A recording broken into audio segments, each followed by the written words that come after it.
अस्सलाम वालेकुम and good morning. Nimra and John 2 students online हैं। बेटा मुझे ये बताइए, सबसे पहले मेरी आवाज़ आ रही है? Can you hear me?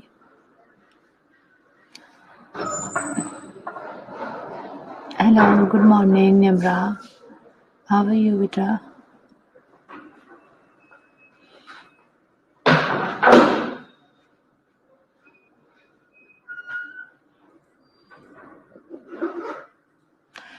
Okay, thanks God. चलिए फिर जल्दी-जल्दी बाकी स्टूडेंट से भी कहें जॉइन कर लें। तो मैं ज़्यादा वेट नहीं करूँगी। I am going to start my lecture after 2 to 3 minutes.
Okay जी, गुड मॉर्निंग एवरीवन एंड वालेकुम अस्सलाम। चलें हम स्टार्ट करते हैं अपना lecture.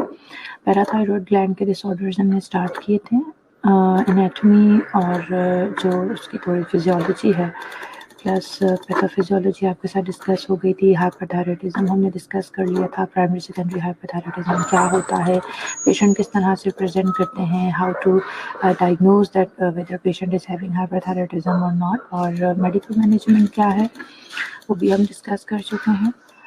Now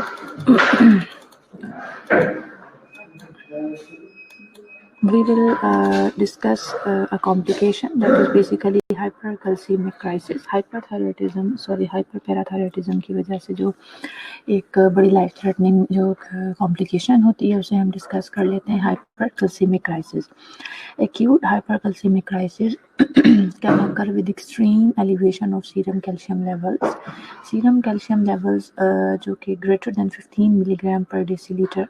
It results in neurologic, cardiovascular and renal system symptoms that can be life threatening. ये आपको बिल्कुल स्टार्ट में जब मैंने हार्मोन्स इसके आपके साथ डिस्कस किए थे, फंक्शन डिस्कस किए थे, उसी वक्त आपको बता दिया था कि कैल्शियम और फास्फोरस की रेगुलेशन में इसका बहुत ज़्यादा रोल है। और जो कैल्शियम है उसकी डिफिशिएंसी सिर्फ और सिर्फ आप जो हम कॉमनली समझते हैं कि जैसे बोन्स हैं, टीथ है, उसके ऊपर ऐसा नहीं है। बेसिकली जो हमारे मसल्स होते हैं उसका जो पूरा एक्शन पोटेंशियल है, उसकी कॉन्ट्रैक्शन है, रिलैक्सेशन है, उन सारी चीज़ों में कैल्शियम का बहुत ज़्यादा रोल है। और पर्टिकुलरली ऑब्वियसली पूरी बॉडी के मसल्स, अल्लाह ताला ने कोई भी चीज़ वेस्ट नहीं बनाई है, हर चीज़ का अपनी जगह इंपॉर्टेंस है। बट कार्डियोवैस्कुलर जो मसल्स हैं ज़ाहिर है उनके ऊपर भी कैल्शियम का जो है इम्पैक्ट आता है। तो most importantly, due to the impact on the cardiovascular muscles, this situation can be life-threatening.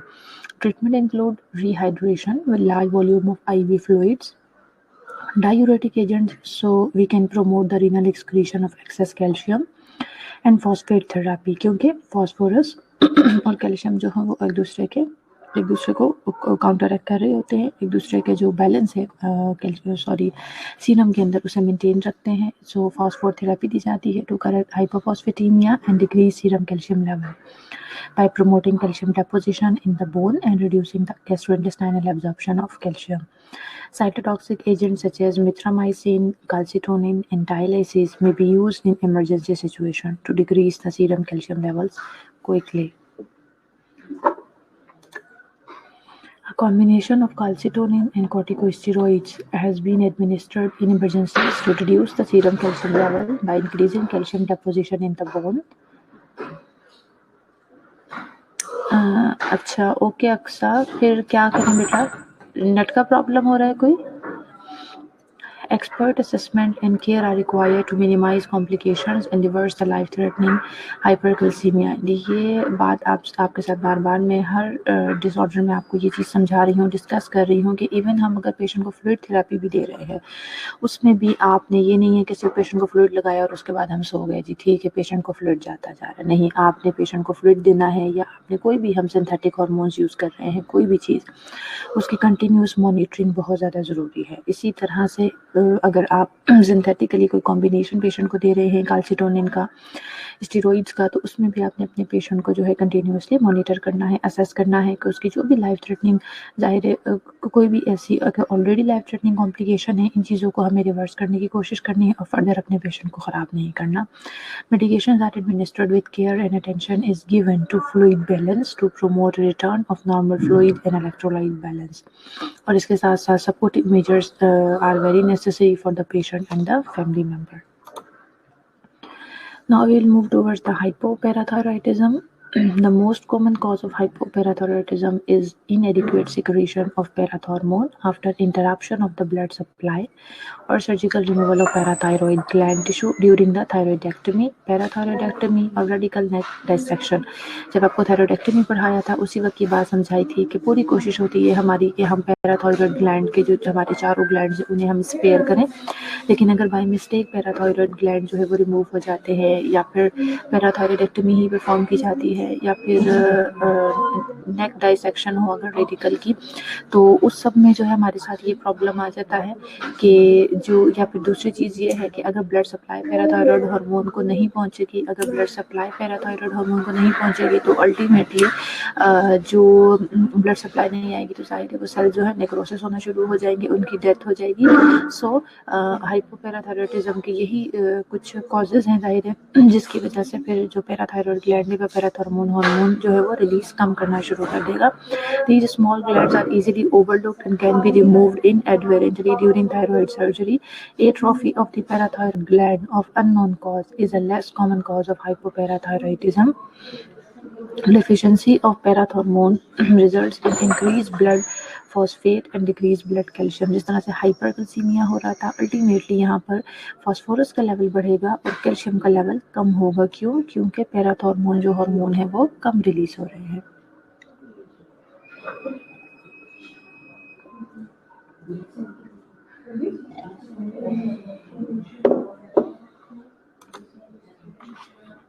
In the absence of parathormone, there is decreased intestinal absorption of dietary calcium and decreased reabsorption of calcium from bones and through the renal tubules.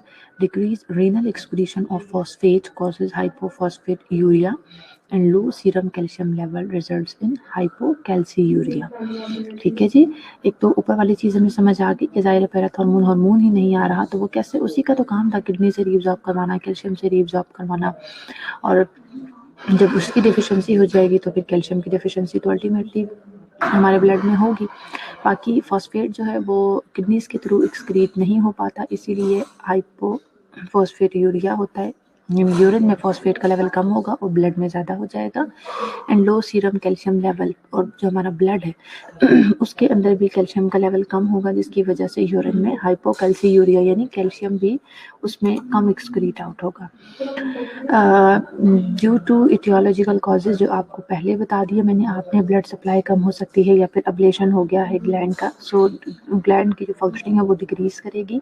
So parathyroid hormone के जो actions हैं उनको resistance मिलेगी, जिसकी वजह से इनएडिक्वेट parathyroid hormone की secretion होगी और increase reabsorption of the calcium in GI tract होगी। ना कि जीआई ट्रैक से ब्लड में लेके आए, बल्कि ऑपोजिट होना शुरू हो जाएगा, कैल्शियम जीआई ट्रैक में एब्जॉर्ब होना शुरू हो जाएगा, जिसकी वजह से ब्लड के अंदर कैल्शियम का लेवल जो है वो फॉल कर जाएगा और मसल्स के ऊपर इसकी ज़ाहिर इफेक्ट है। सो मस्कुलर हाइपर इरिटेबिलिटी हो जाएगी, अनकंट्रोल्ड स्पैज़म यानी मसल्स जो होते हैं उनमें खिंचाव हो जाता है, कॉन्ट्रैक्शन की स्टेट में आ जाते हैं, मसल स्पैज़म हो जाता है, उसी को हम टेटनी कहते हैं या हाइपोकैल्सीमिक टेटनी, यानी कैल्शियम की कमी होने की वजह से बॉडी में जो मसल्स हैं वो स्पैज़म हो जाता है उनका। तो जाहिर है आप सोचें अगर यही स्पैज़म कार्डियक मसल्स में हो जाएगा तो हार्ट तो ब्लॉक हो गया ना, हार्ट को तो स्पैज़म मसल्स के साथ वो एक ही जगह पे बंद हो जाएगा। हार्ट का तो काम है कि रिलैक्स मसल्स, अल्लाह ताला ने उसके अंदर स्मूथ मसल्स रखे हैं जिनमें इलास्टिसिटी है, वो कॉन्ट्रैक्ट करते हैं, रिलैक्स करते हैं, कॉन्ट्रैक्ट करते हैं, रिलैक्स करते हैं। अगर वो स्पैज़म हो जाएंगे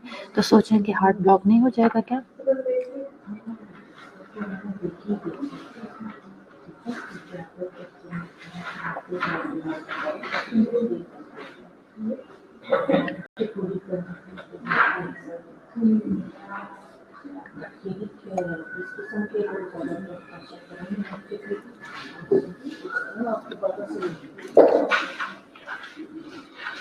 क्लिनिकल मैनिफेस्टेशंस क्या हैं, पेशेंट किस तरह से प्रेजेंट करेगा? Hypocalcaemia causes irritability of the neuromuscular system and contribute to the chief symptoms of hypoparathyroidism, that is tetany. Tetany क्या है? जनरल मसल हाइपरटोनिया है, मसल्स की टोन जो है वो बहुत ज़्यादा बढ़ जाती है, that situation is called tetany. इसके साथ साथ ट्रेमर्स होंगे यानी शेकिंग मूवमेंट होगी एंड स्पाज्मोडिक और अनकोऑर्डिनेटेड कॉन्ट्रैक्शंस अकरिंग विद और without efforts to make voluntary movement, यानी हम खुद से वॉलंटरीली अपने मसल्स को कॉन्ट्रैक्ट नहीं करेंगे, लेकिन अनकोऑर्डिनेटेड और कुछ कॉन्ट्रैक्शन जो होंगी वो मसल्स के अंदर होना शुरू हो जाएगी।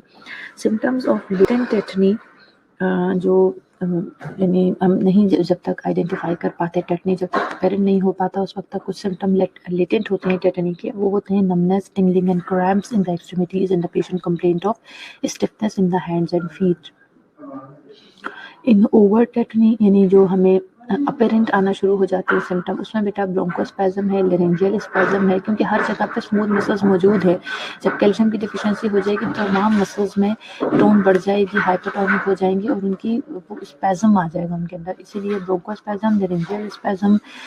इसके अलावा जो कार्पोपीडल स्पैज़म है यानी एल्बोज़ की और रिस्ट की फ्लेक्शन हो सकती है, एक्सटेंशन हो सकती है, कार्पोफलेक्सियल जॉइंट्स की डोर्सीफ्लेक्शन ऑफ द फीट हो सकती है, डिस्फेजिया होगा, फोटोफोबिया होगा, cardiac dysrhythmias and seizures.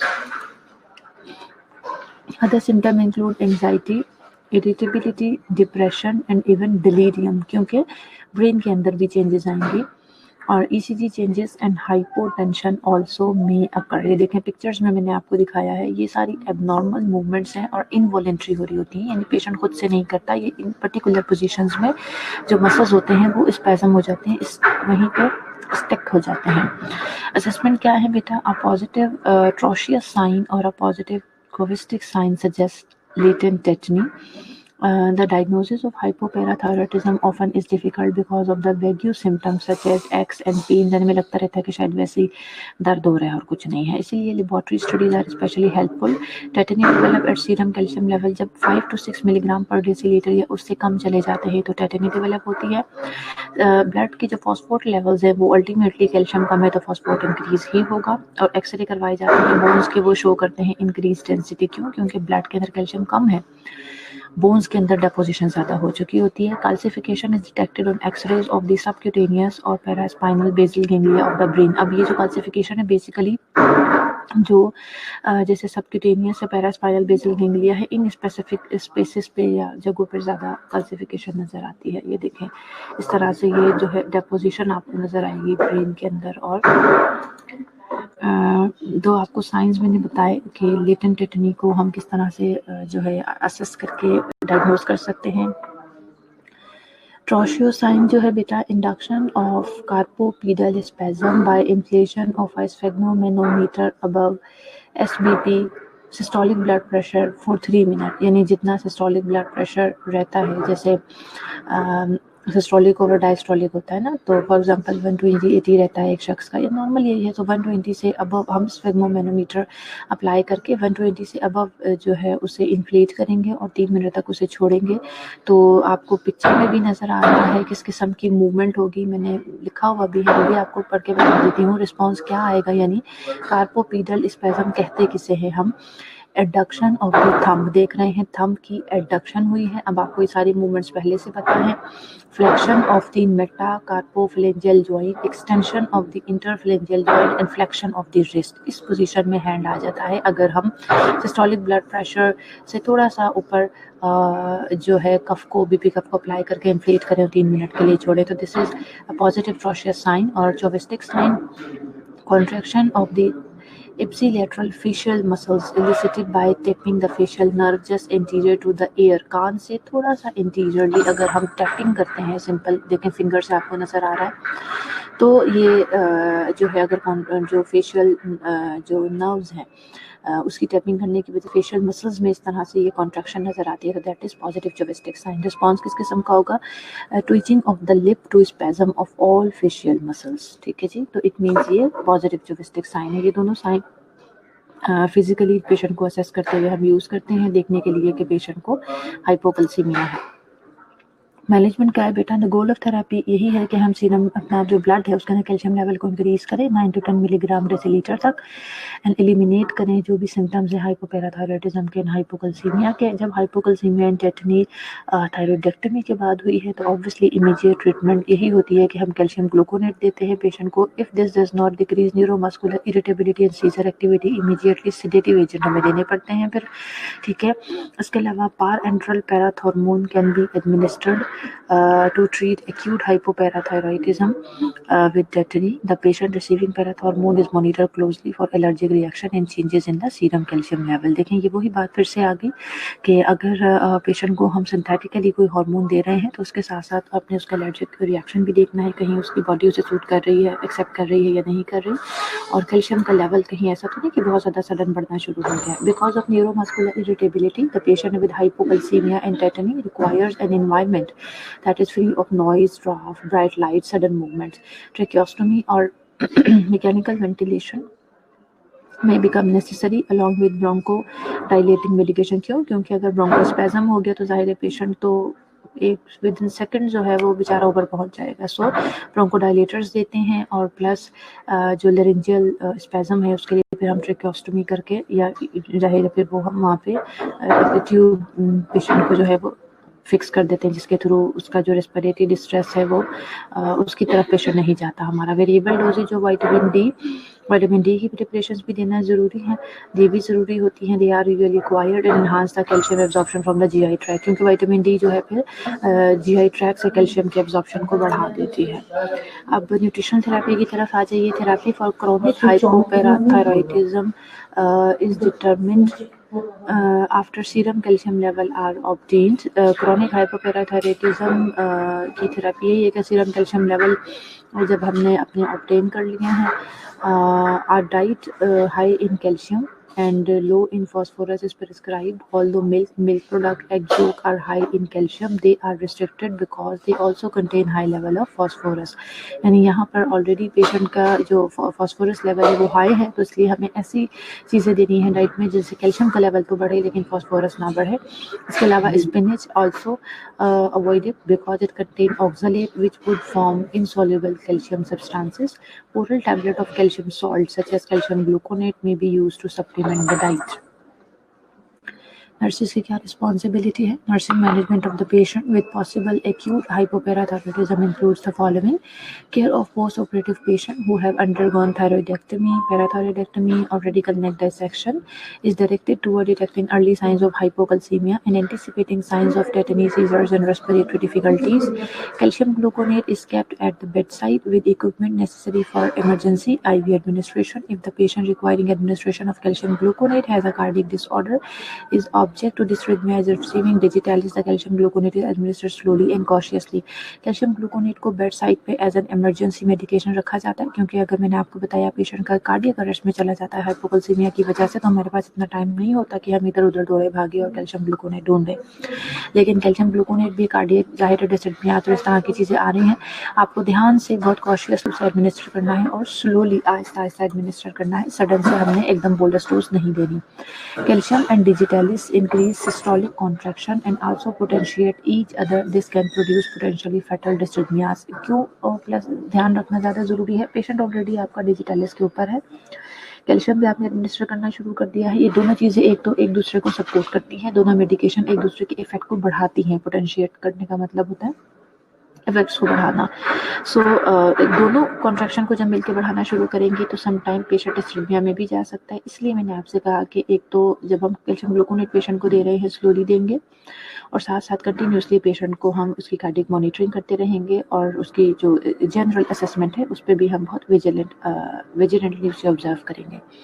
An important aspect of nursing care is teaching about the medications and the diet therapy। The patient needs to know the reason for high calcium and low phosphate intake and the symptoms of hypocalcemia and hypercalcemia। He or she should know when he or she should contact to the physician immediately if these symptoms occur। Okay, hypoparathyroidism and in fact parathyroid gland से related है कोई आपका question है, हमने जो disorders पढ़े हैं तो आप मुझसे पूछ लीजिए। मीनवाइल मैं नेक्स्ट लेक्चर अपलोड करती हूँ।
Okay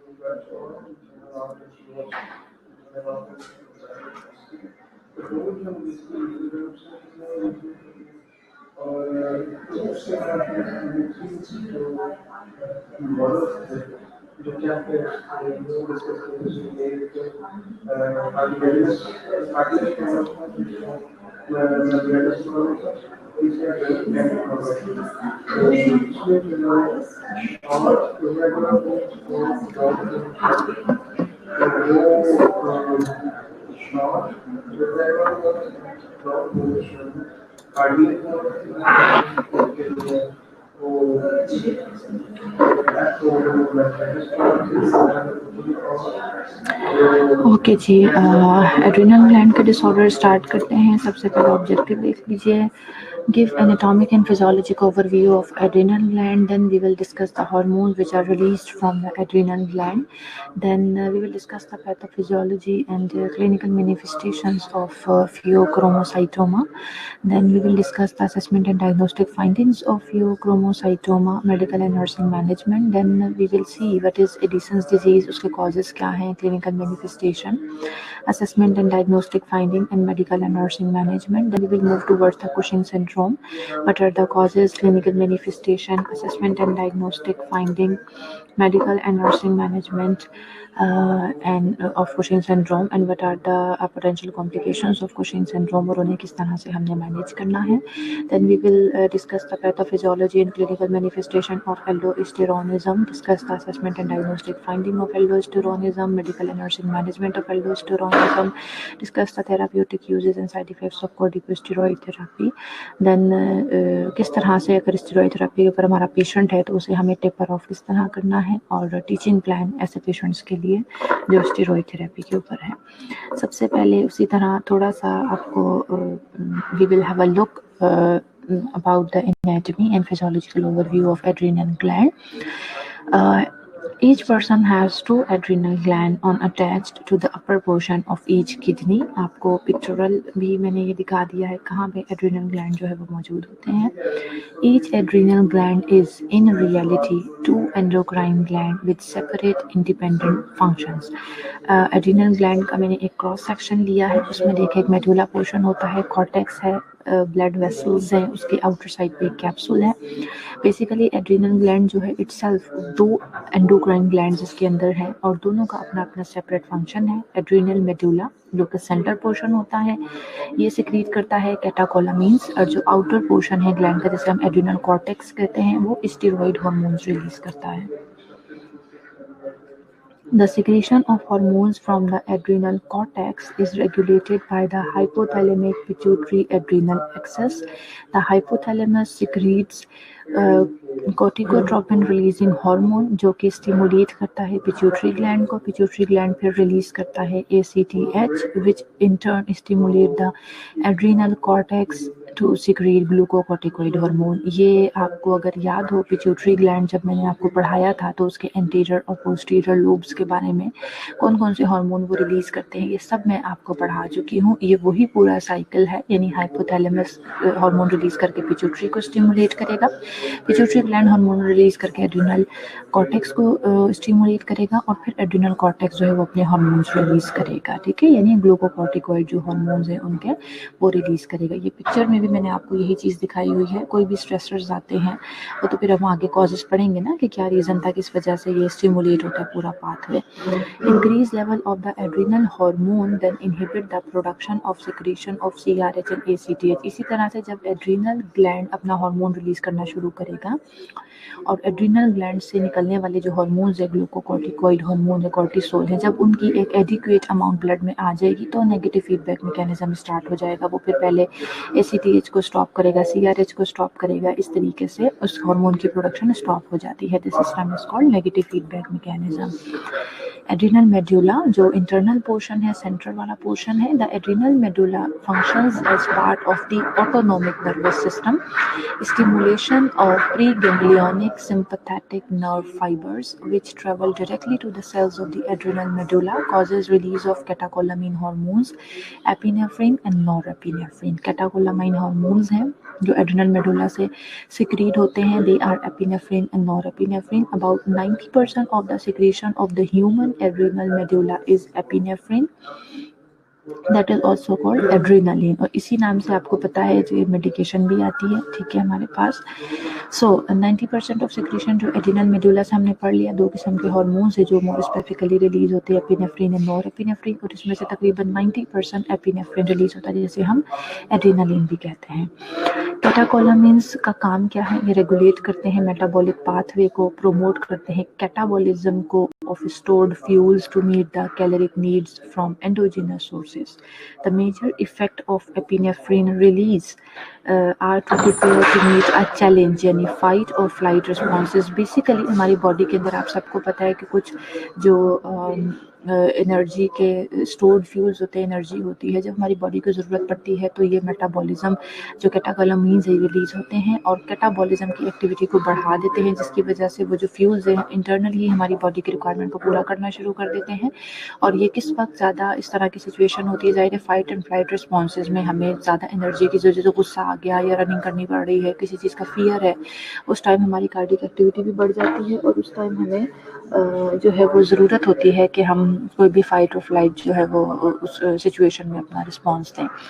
Secretion of epinephrine causes decreased blood flow to the tissues that are not needed in emergency situations such as GI tract and increase कर देता है. अच्छा, सिंपल एपिनेफ्रिन जैसे ही रिलीज होगा सो fight and flight responses के को respond करने के लिए रिलीज हो रहा है, तो उस वक्त के लिए थोड़े से टाइम के लिए वो तमाम ऑर्गन्स या वो तमाम टिश्यूज़ जिनका उस सिचुएशन में बहुत ज़्यादा रोल नहीं है, वहाँ एपिनेफ्रिन क्या करता है, ब्लड फ्लो को थोड़ा सा कम कर देता है, जैसे GI ट्रैक एग्जांपल है. और बाकी ऐसे तमाम आपके ऑर्गन ऑर्गन जिन्होंने फाइट और फ्लाइट में कुछ ना कुछ काम करना है जो इम्पोर्टेंट है, उनकी तरफ ब्लड फ्लो को बढ़ा देता है, जैसे आपके कार्डियक मसल्स और स्केलेटल मसल्स. एड्रिनल कॉर्टेक्स जो आउटर पोर्शन है, फंक्शनिंग एड्रिनल कॉर्टेक्स जो है दैट इज बेटा very necessary for life. Adrenocortical secretions make it possible for the body to adapt to the stresses of all kind. ठीक है, जो adrenal cortex है, एड्रिनोकॉर्टिकल secretions होती हैं, ये बेसिकली बॉडी में किसी भी किस्म का कोई अगर स्ट्रेस आता है तो उसको ये रिस्पॉन्ड करने के लिए बहुत ज़रूरी है. The 3 type of steroid hormone which are produce by the adrenal cortex are glucocorticoid which is prototype, जिसका प्रोटोटाइप हाइड्रोकोर्टिसोन है, ग्लूकोकॉर्टिकॉइड, मिनरलोकॉर्टिकॉइड जिसमें मेनली एल्डोस्टेरोन और सेक्स हार्मोन 3 किस्म के एड्रिनल कॉर्टेक्स जो है वो हार्मोन्स रिलीज करता है, मेनली एंड्रोजेंस यानी male sex hormones.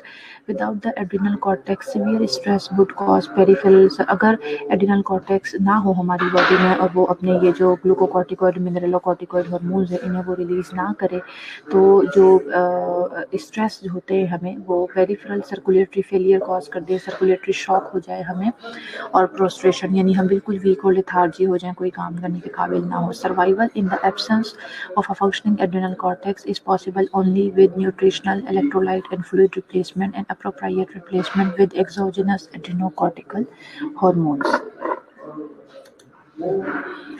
Glucocorticoid, mineralocorticoid and androgens, अब इनको हम थोड़ा डिस्कस कर लेते हैं. आपको बताया एड्रिनल कॉर्टेक्स से निकलने वाले हार्मोन्स है. सो ग्लूकोकॉर्टिकॉइड क्या है? Glucocorticoids are so named because they have an important influence on the glucose metabolism. Increased hydrocortisone secretion results in elevated blood glucose level. However, the glucocorticoid have major effects on the metabolism of almost all organs of the body.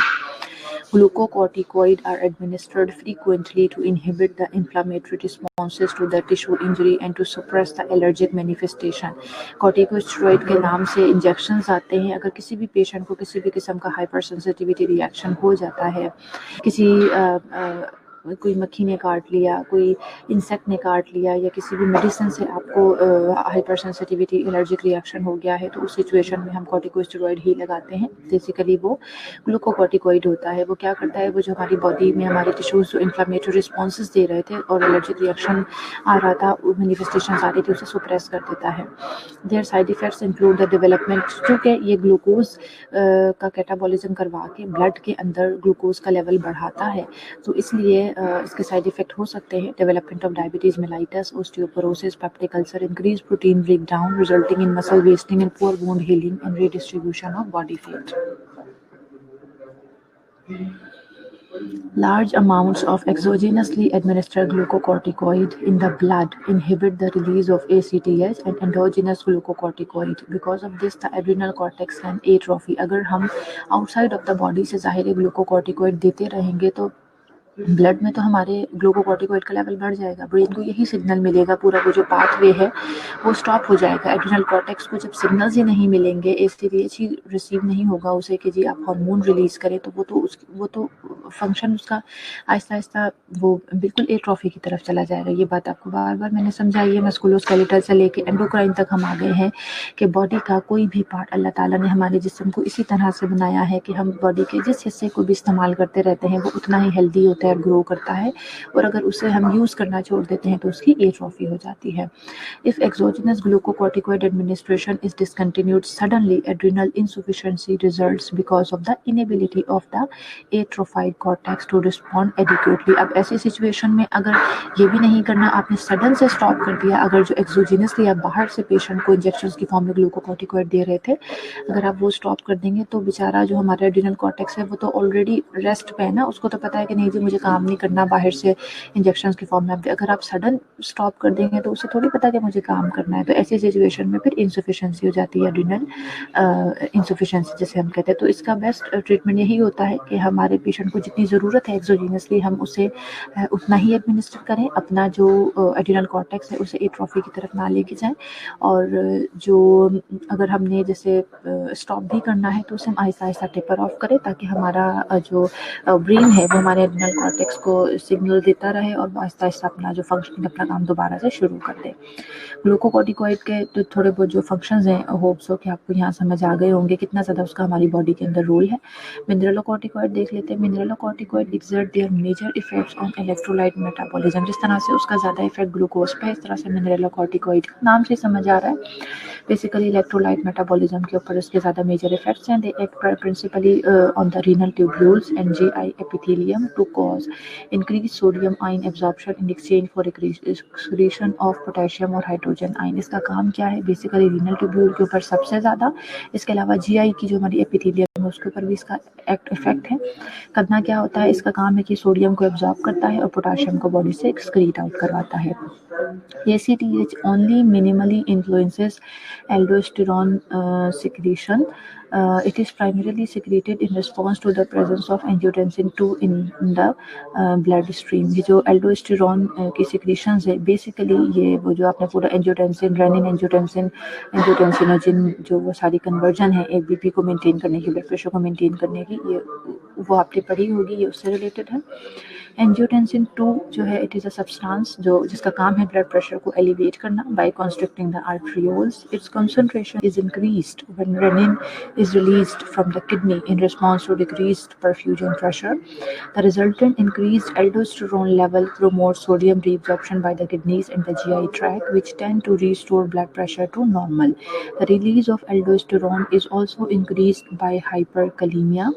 Aldosterone is the primary hormone for the long-term regulation of sodium balance. ये आपको जो मैंने बताया सारा देखें, renin angiotensin system जैसे ही blood pressure drop करता है या फिर ब्लड का वॉल्यूम ड्रॉप करता है, दोनों सिचुएशन में जाहिर है वॉल्यूम ड्रॉप होगा तो भी ब्लड प्रेशर ड्रॉप होगा, या वेज़ोडाइलेशन हो गई है किसी भी वजह से, जैसे आपको बताया था हाइपर सेंसिटिविटी रिएक्शंस होते हैं उसमें भी अगर हम प्रॉम्प्टली उसको रिस्पॉन्ड ना करें तो जो वेज़ोडाइलेशन हो सकती है। सो ब्लड प्रेशर जैसे ही ड्रॉप करेगा जो किडनीज होते हैं वो रेनिन रिलीज करना शुरू करते हैं। लिवर से एंजियोटेंसिनोजिन निकलता है, इसके ऊपर रेनिन एक्ट अपॉन करता है और रेनिन जो है एंजियोटेंसिनोजिन को एंजियोटेंसिनोजिन 1 में कन्वर्ट करता है। उसके बाद आपके लंग्स जो हैं उनसे एंजियोटेंसिन कन्वर्टिंग एंजाइम रिलीज होते हैं, वो एक्ट करते हैं एंजियोटेंसिन 1 के ऊपर और कन्वर्ट करते हैं उसे एंजियोटेंसिन 2 में। एंजियोटेंसिन 2 क्या काम करता है? एंजियोटेंसिन 2 ब्लड वेसल्स को नैरो करता है। पिक्चर से मैंने आपको दिखाया ब्लड वेसल्स नैरो होंगी तो उससे क्या होगा? वेसोकंस्ट्रिक्शन से ब्लड प्रेशर बढ़ना शुरू हो जाएगा और इसी की वजह से ये सारा कुछ स्टार्ट हुआ था। सो हमारा एक यहाँ से गोल अचीव होता है। दूसरा बेटा जब एंजियोटेंसिन 2 रिलीज होता है ना तो ये एंजियोटेंसिन 2 जाके एड्रिनल ग्लैंड को स्टिमुलेट करके एल्डोस्टेरोन रिलीज करवाता है। एल्डोस्टेरोन फिर क्या करता है, जाके रीनल ट्यूब्यूल के ऊपर एक्ट करता है, सोडियम की रीअब्जॉर्प्शन करवाता है। जब वो सोडियम को रीअब्जॉर्ब करेगा तो अल्टीमेटली उसके साथ हमेशा सॉल्ट के साथ वाटर भी बॉडी में रिटेन करता है। सो सोडियम और वाटर जब रिटेन करेंगे तो जो फ्लूइड या ब्लड का वॉल्यूम कम था बॉडी में वो बढ़ना शुरू हो जाएगा। सो इस तरह से दोनों चीज़ें, ब्लड का वॉल्यूम भी और ब्लड का प्रेशर भी बढ़ जाता है। ये आपको पूरा पाथवे समझ आ गया। रेनिन एंजियोटेंसिन सिस्टम अगर नहीं समझ आया तो मुझसे पूछने में दोबारा समझा दूंगी। इसके बाद जो थर्ड रिलीज होता है, आपको बताया था sex hormones, adrenal sex hormones, androgens more specifically, उनके बारे में पढ़ लेते हैं। Androgens the third major type of steroid hormone produced by the adrenal cortex exert effects similar to those of male sex hormones. The adrenal gland may also secrete a small amount of some estrogens or female sex hormones. Adrenocorticotropic hormone control the secretion of adrenal androgens. When secreted in normal amount, the adrenal androgens probably have little effect, but when secreted in excess, as in certain inborn enzyme deficiencies, masculinization may result.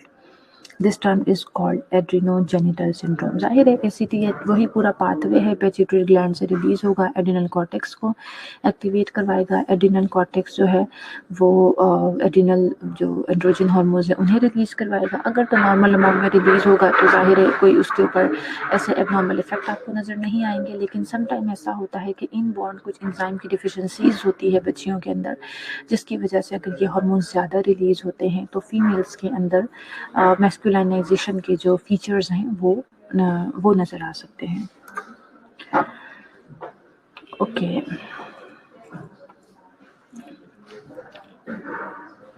Adrenal gland के disorders हैं। I think चलें थोड़ा सा पढ़ लेते हैं, हमारे पास हैं 5 मिनट ना, फिर हम स्टॉप कर लेंगे। एड्रिनल कॉर्टेक्स के सबसे पहले हम जो है वो एड्रिनल ग्लैंड के डिसऑर्डर स्टार्ट करने लगे हैं। आपको मैंने बता दिया बड़ी डिटेल में कि कौन कौन से हार्मोन रिलीज होते हैं एड्रिनल ग्लैंड में, दोनों पोर्शन बता दिए, कॉर्टेक्स से कौन कौन से हार्मोन रिलीज होते हैं, मेडुला से कौन कौन से हार्मोन रिलीज होते हैं, दोनों का बॉडी के ऊपर इफेक्ट क्या है। और अब हम ज़रा इनके डिसऑर्डर्स देख लेते हैं। सबसे पहले फियोक्रोमोसाइटोमा है बेटा। फियोक्रोमोसाइटोमा जो है basically this is a tumour that is usually benign and originates from the chromaffin cells of the adrenal medulla. In 90% of patients, the tumor arises in the medulla. In the remaining patient, it occurs in extra-adrenal chromaffin tissues located in or near the aorta, ovaries, spleen, or other organ. Pheochromocytoma may occur at any age, but इसका जो peak incidence है वो 40 to 50 years of age है and affecting men and women equally. 10% of the tumor are bilateral and 10% are malignant. Because of the high incidence of pheochromocytoma in family member of affected people, the patient's family member should be alerted and screened for this tumor. Clinical manifestation क्या होती हैं? The typical tried of symptoms is patient को headache होगा, डायाफोरोसिस and पल्पिटेशंस, ये 3 main symptoms हैं in the patient with hypertension, यानी hypertension होगी plus उसके साथ उन्हें हेडेक होगा, डायाफोरोसिस बहुत ज़्यादा स्वेटिंग होगी और हार्ट में पल्पिटेशंस होंगी। Approximately 8% of the patient are completely asymptomatic. इसके अलावा कुछ और सिम्टम्स जो अपीयर हो सकते हैं वो ट्रेमर है, हेडेक है, फ्लैशिंग है, एंग्जाइटी है। हाइपरग्लाइसीमिया में result from conversion of liver and muscle glycogen to glucose due to epinephrine secretion. Insulin may be required to maintain the normal blood glucose level. The clinical picture in the paroxysmal form of pheochromocytoma is usually characterized by acute, unpredictable attacks lasting seconds or several hours. During these attacks, the patient is extremely anxious, tremors, and weak. The patient may experience headache, vertigo, blurring of vision, tinnitus, ear hunger, and dyspnea. Other symptom है polyuria होगा, nausea, vomiting, diarrhoea, abdominal pain and feeling of impending Doom का मतलब ऐसा होता है कि बहुत ज़्यादा, जिसे कहते हैं ना कि दिल घबराना, जो जनरल हम लैंग्वेज में यूज़ करते हैं। इसके अलावा पल्पिटेशंस और टैकीकार्डिया वेरी कॉमन है। ब्लड प्रेशर बहुत ज़्यादा बढ़ जाता है, 250 to 150 हैव बीन रिकॉर्डेड। इस तरह के जो इतनी एलिवेशन है ब्लड प्रेशर की, obviously this is life threatening और इसकी वजह से फर्दर कॉम्प्लिकेशंस भी हो सकती हैं, जैसे कार्डियक डिसिथमियाज है, डायसेक्टिंग एन्यूरिज्म है, स्ट्रोक हो सकता है या फिर पेशेंट एक्यूट रीनल फेलियर में जा सकता है। पोस्टरल हाइपोटेंशन भी है, यानी बहुत ज़्यादा सिस्टोलिक ब्लड प्रेशर जो है वो डिक्रीज हो जाएगा, जिसकी उसके साथ साथ light headedness, dizziness on standing होगा। Occurs in 70% of patient with untreated phaeochromocytoma. Assessment और डायग्नोस्टिक फाइंडिंग क्या है? फियोक्रोमोसाइटोमा जो है बेटा, इट इज सस्पेक्टेड अगर signs of sympathetic nervous system over activity occur in association with marked elevation of blood pressure. These signs can be associated with 5H यानी hypertension, headache, hyper hidrosis यानी बहुत ज़्यादा sweating होना, hypermetabolism, body का metabolism बहुत ज़्यादा बढ़ा हुआ है, और hyperglycaemia. The presence of these signs is highly predictive of pheochromocytoma.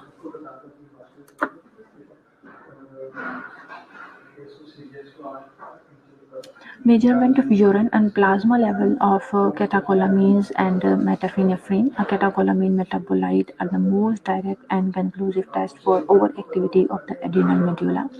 24 our का यूरिन सैंपल कलेक्ट किया जाता है बेटा, और 2 to 3 our period after an attack, जैसे वो जो हाइपरटेंशन है बहुत ज़्यादा रेज्ड, जब बीपी होता है उसके तकरीबन 2 to 3 आवर्स बाद जो है उसका जो पूरा पीरियड है उसमें यूरिन कलेक्ट करते हैं, ये असेस करने के लिए कि उसमें कैटाकोलामिन का कंटेंट कितना है।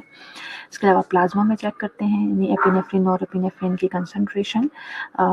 पेशेंट सुपाइन पोजीशन में होना चाहिए और एटलीस्ट उसने 30 मिनट रेस्ट किया हो, to prevent the elevation of catecholamine level resulting from the stress of venepuncture. A butterfly needle, scalpel needle or venous catheter may be inserted 30 minutes before the blood specimen is obtained. Normal plasma values of epinephrine are 590 mmol per liter. Normal values of norepinephrine are generally less than 100 to 550. Values of epinephrine greater than 400 or norepinephrine greater than 2000, they are considered a diagnosis of pheochromocytoma. Clonidine suppression test may be performed if the result of plasma and urine test of catecholamine are inconclusive. फिर उसके बाद CT, MRI, ultrasound वगैरह जो है, जाहिर है वो अगर ट्यूमर है उसको लोकलाइज करने के लिए फिर हम जो है उसकी तरफ जाते हैं। चलिए इंशाल्लाह इसकी मेडिकल मैनेजमेंट जो है हम नेक्स्ट क्लास में कंटिन्यू करेंगे। अभी सब बच्चे अपनी अपनी अटेंडेंस मार्क करवा लें, और कोई क्वेश्चन है आपका तो मुझसे पूछ लीजिए।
ओके स्टूडेंट, जो एब्सेंट है अपने नाम सुन लो। अगर मैंने किसी की अटेंडेंस मिस कर दी है तो मुझे मार्क करवा दीजिएगा। अनीला, जावेद, अक्सर, लियाकत।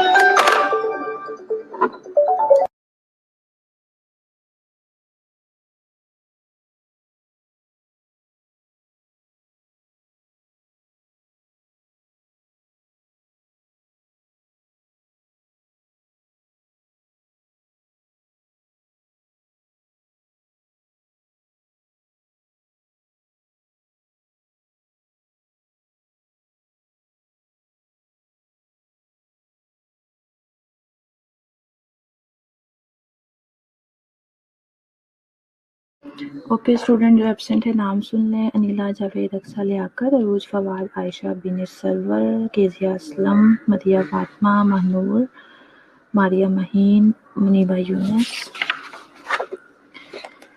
निमरा जावेद, रमीन फातिमा, रसब उमर, रिदा तनवीर, रुकैया नूर, सबा परवेज़, सायरा मुंशी, शबाना असगर, शहबाज, ज़ैबुन्निसा, ज़ैनब शब्बीर, ज़ैनब रिज़वान, ज़ुनैरा नसीम और फ़िज़ा मुनीर। आज तो वैसे बहुत ज़्यादा बच्चे एब्सेंट हैं। चलें जी।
चलिए स्टूडेंट, इंशाल्लाह फिर नेक्स्ट क्लास में से हम कंटिन्यू करेंगे। Take care of yourself and अल्लाह हाफ़िज़।